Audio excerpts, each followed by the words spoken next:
അവിടെ നിങ്ങളിൽ ജ്ഞാനമുണ്ടാകുന്നു എന്നതാണ് ശരി. നോക്കൂ, ചുംബിക്കുന്നവനാണ് ഏറ്റവും വലിയ വിജ്ഞാനി.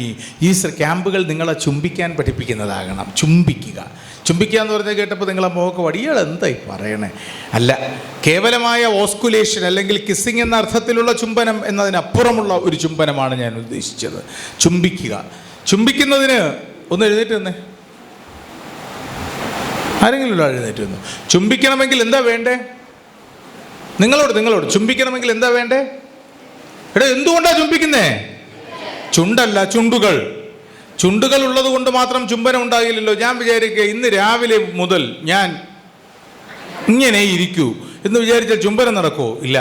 അപ്പം ചുണ്ടുകൾ ഉള്ളത് കൊണ്ട് മാത്രമല്ല ചുംബനം നടക്കുന്നത്. ചുണ്ടുകൾ തമ്മിൽ കൂട്ടിമുട്ടുന്ന ആ നിമിഷത്തിൻ്റെ ഇന്ദ്രജാലത്തിൻ്റെ പേരാണ് ചുംബനം, അല്ലേ? ചുണ്ടുകൾ തമ്മിൽ ചേരുന്നതാണ് ചുംബനം. ഒന്ന് അവരെ നോക്കിയിട്ട് ഞാൻ എന്ന് പറഞ്ഞേ, ഉറക്കെ.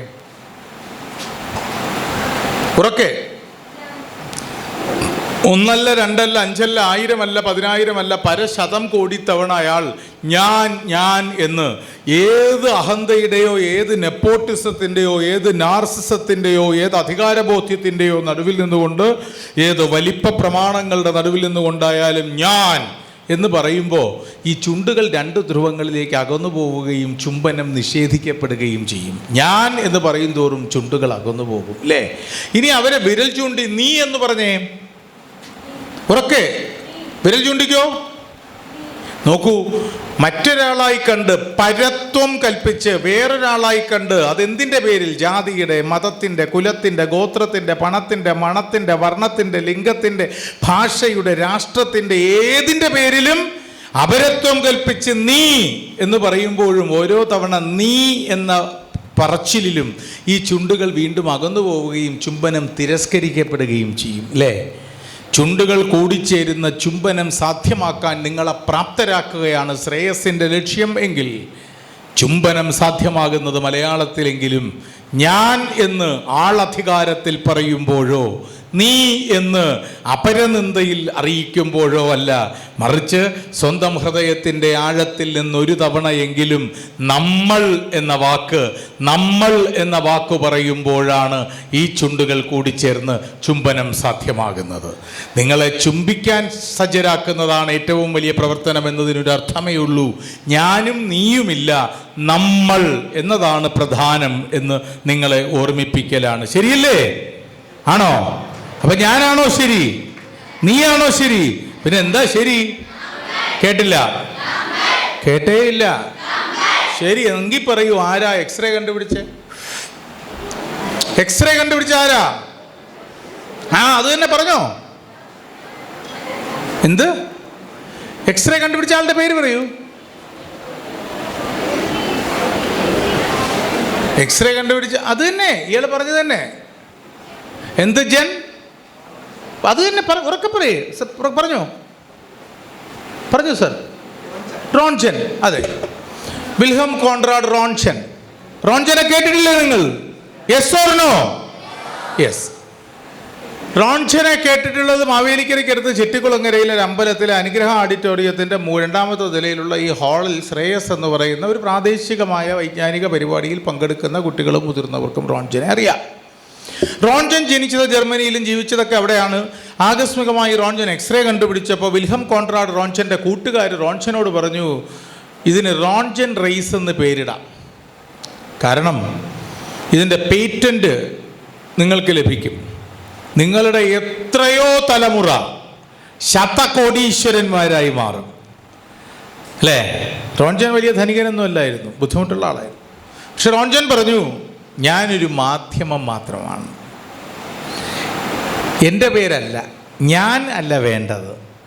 ഇതുവരെ മാനവരാശിക്ക് കണ്ടെടുക്കാൻ കഴിയാത്തതിനെ എല്ലാം നിർണ്ണയിക്കുന്ന ഏറ്റവും അഗോചരമായതിനെ സൂചിപ്പിക്കുന്ന എക്സ് മതി. അതുകൊണ്ടാണ് എക്സ്റേസ് എന്ന് പേരിട്ടത്.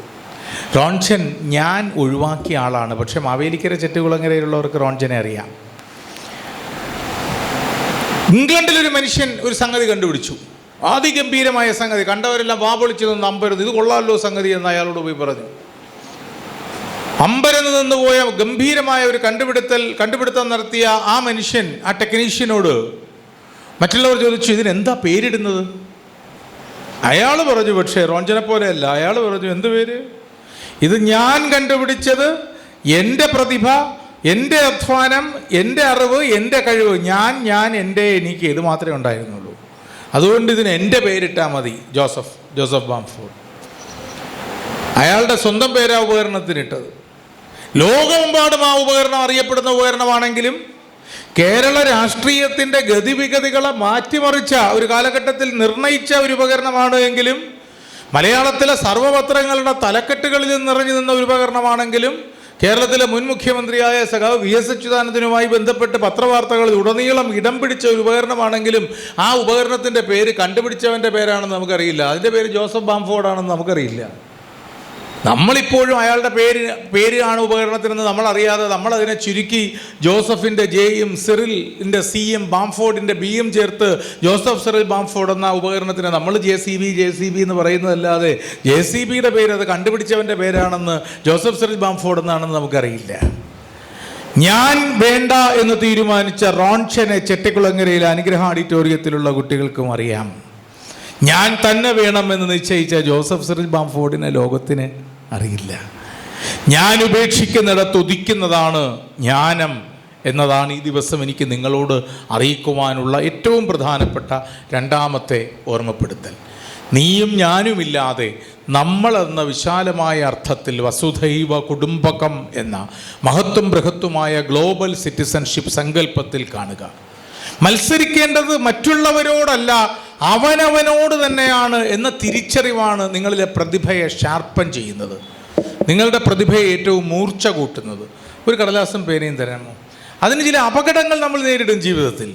ആ അപകടങ്ങളെ അതിജീവിക്കുവാനുള്ള പ്രതിജ്ഞ എടുക്കാൻ നിങ്ങൾക്ക് കഴിയുമ്പോഴാണ്, അപകടങ്ങളെ ഓവർകം ചെയ്യാൻ നിങ്ങൾക്ക് കഴിയുമ്പോഴാണ് നിങ്ങൾ ജീവിതത്തിൽ വിജയിക്കുന്നത്. ആ പേന തരൂ സാർ.